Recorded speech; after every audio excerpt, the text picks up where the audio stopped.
I'm going to talk to you today about Britain.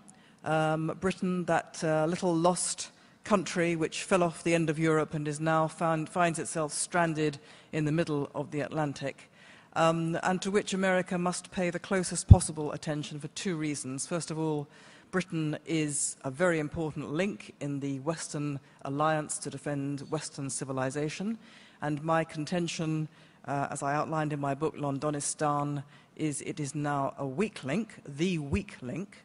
And secondly, England, even though it is small, punches above its cultural weight. It is the mothership of English-speaking culture, and where Britain goes today, the rest of the English-speaking world goes tomorrow.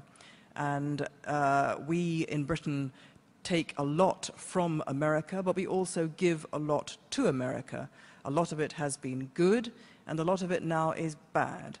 And your security establishment in particular is taking the worst possible lessons from ours about this threat, which we are all gathered here this weekend to discuss, and of which the campus jihad is both a symbol and, in Britain, much more than a symbol.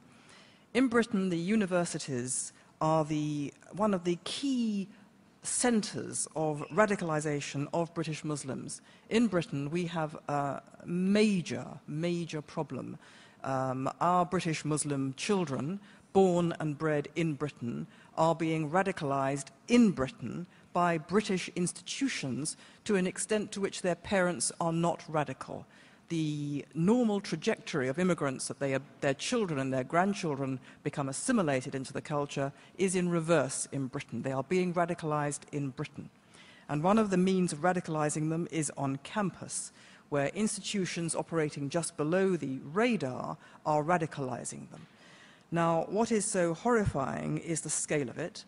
In 2005, a report by Professor Anthony Glees estimated that up to 48 British universities had been infiltrated by Islamist extremists.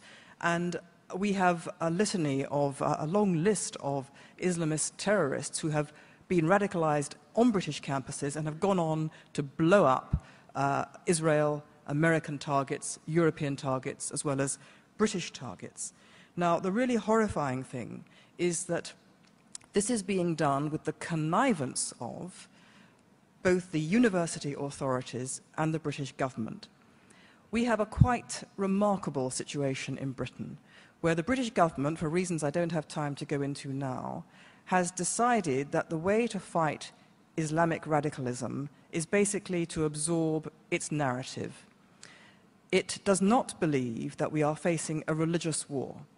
It believes that the terrorism that Britain is facing, and there are literally thousands and thousands of British Muslim young people who are in the terrorist ambit.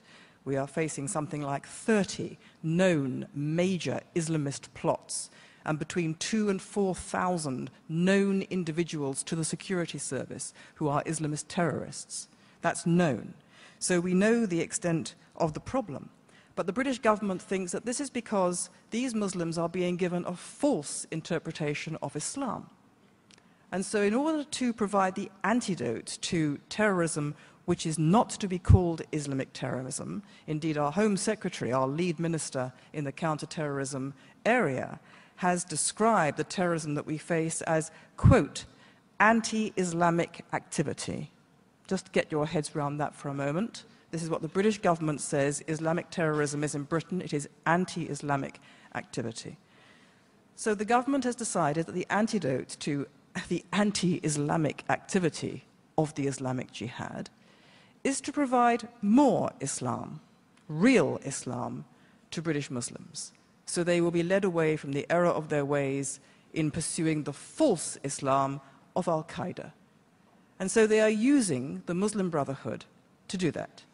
They are using the Muslim Brotherhood against Al-Qaeda, and there are many learned seminars in our Defense Department, our security establishment, about how it is very unsophisticated not to have this divide and rule mentality. After all, we are British, and we did run an empire on these lines. So the government actually thinks this can be delivered by Saudi Arabia. Various things follow. First of all, it refuses to ban Hizb ut-Tahrir. Now, Hizb ut-Tahrir is a group, a global group committed to the overthrow of Western civilization and its replacement by the caliphate. In certain countries, it believes in pursuing violence to achieve these ends. In other countries, it believes in not pursuing violence. It's a matter of tactics. In Britain, it does not pursue violence. It practices political Islamism. But the government believes